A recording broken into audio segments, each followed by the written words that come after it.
Hey there. I have a fun analogy to share with you. Um, Before I get there, I just have to, you guys want to see a huge mess. I have this, I'm in my healing room right now at home, and my wonderful husband has created shelving in a closet for me where I normally keep, get around here, all of these books and oracle decks and crystals. And I am running out of, I had been running out of room for them, so he created the shelving for me so I can set my things up nice and keep them organized, and I like things organized. So anyway, I'm sitting in the midst of this mess, which is a little distracting for me, but here we go. So I was talking with my daughter Izzy yesterday, and we were talking about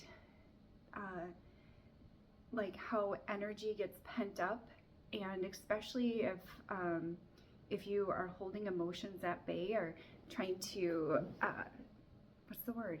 There's a word, trying to not distract, trying to what is it? Not distract. It's not what it is. Avoid. When you're trying to avoid feeling emotions, stuffing them down, pushing away, or whatever. And as I was reflecting with her, the thought came through, like, yeah, it's like when you have to go poop and you put it off and you put it off because maybe you're in the middle of something, or maybe you're in a public place and you don't want to go in a public place and you want to wait till you get home, but that's like 3 hours away, and in the meantime your body sucks back up all of that moisture that's there to help with a smooth transition, to help things flow, right? And then you get constipated.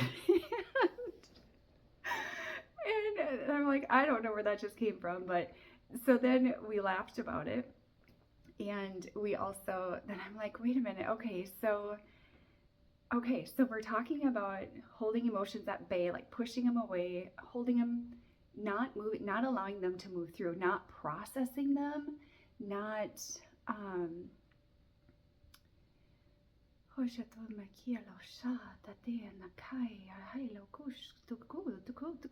so they want to move, right? Just like a bowel movement, it wants to move. It wants to move through you and out of you. Those emotions want to move through you and out of you. They want to be witnessed. They're there to be witnessed. They're information. They're light. They're telling you something. They're telling you something about the thoughts and perceptions that you have regarding the situation that is causing you to experience the emotions, along with the thoughts. So it's like a big circle, right? So when you're not allowing it to move through, maybe you plan to not ever feel it or experience it, or maybe you're pushing it away because it's not the right place or time for it. Maybe you're in a public place and you want to wait till you get home in private to experience that emotion. So similarly, it builds up, right? Just like the crap inside us builds up if we don't allow it to move through. The energy crap builds up if you don't allow it to move through. And so as we were having fun with this analogy, I'm like, okay, so if water and moisture is a lubricant that helps facilitate a bowel movement smoothly, what is it that's getting reabsorbed and not applied to the emotions we're putting aside? What is that? Like, what's the analogy there? How does that fit in? And then it dawned on me, it's love. And it flows in so perfectly with everything, all the messages I've been getting from spirit and guides. And I just did a video a few days ago about how everything comes back to love. And I can say without a doubt that I really do think that's something that is a purpose in my life, is to spread and to share love. What that looks like is I don't know. I can't tell you. It'll come to me as it comes to me, and I'll let it flow through. But Rebecca Campbell talks about the golden thread of life, and I see that absolutely within the last couple days here, that is the golden thread in my life. So going back to love being the lubricant, when I was training with Mandy Morris for being a love and authenticity practitioner and an emotion, mind, and energy practitioner, which is essentially a coaching. It's coaching that really focuses on love. And I can tell you, so when I was looking at coaching courses, I was looking at them because I have a team of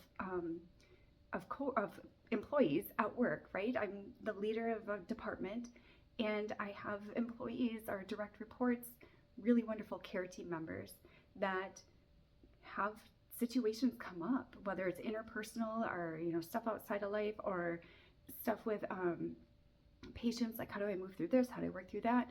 And I really wanted skills to help coach them through things like that.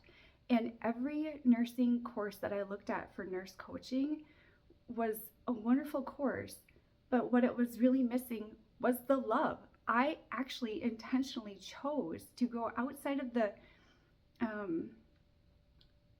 professional education nursing world of nurse coaching and take the love and authenticity and emotion, minds, and energy practitioner course, because that was based on love. And that really showed me how to bring love into a coaching situation. And honestly, guys, that is something that is missing from healthcare. I currently am taking an online course based on Gene Watson's Science and Caring. Oh shucks, I don't have the book with me, but it's the Science of Caring, and I forget the rest of the title. And as I'm going through this course, it's so the theory, the nursing theory that she has is so beautiful, but I don't see the word love in it. Oh, okay. So anyway, back to love being the lubricant. So Mandy Morris often said, light is information and love is the lubricant that helps the light flow. So going back to the constipation analogy, when we were trying to figure out, I'm like, what is it then? What's the fluid? What's the lubricant that moves that emotion? I'm like, oh, duh, Kelly, it's love. And so when I brought that up to Izzy, or when I said that out loud to Izzy, she's like, yeah, she totally riffed off of it. She's like, let me see if I can remember how she said it. So Izzy's like, yeah, and when you're not wanting to feel the emotions, you're using all that energy, like pulling the energy away from them, and it's like going back into your body, or maybe you're, putting it out to other people for various situations and things like that. So that's how it's like getting sucked. That's how the energy that could be used, that would be used for love, is getting sucked back, getting reabsorbed into other things and not flowing, not going to those emotions to help them flow through. But essentially, if you notice, so first you have to be aware. It takes practice, it takes work, guys. You can't go through life and not expect to have to work at your growth and your expansion. So you don't have to do it all at once. Like, don't put pressure on yourself to do it all at once, but start to become aware and notice where you aren't loving yourself, where you aren't okay, let's go back, because I'm already making it too big. Emotions. Just watch your emotions. Simple. Watch your emotions. Start to notice them. And then what you can practice is, when you notice that you're when you're not letting an emotion, when you're not witnessing an emotion, when you're trying to not feel it, when you're trying to avoid it, there's that word again, to avoid. When you're avoiding your emotions, that is a sure sign that they want to be seen, they want to flow through you, they want to be processed. And as you're doing that, you can ask yourself different questions, like, how can I look at this from a place of love? What is, trying to think a way to make it super easy for you.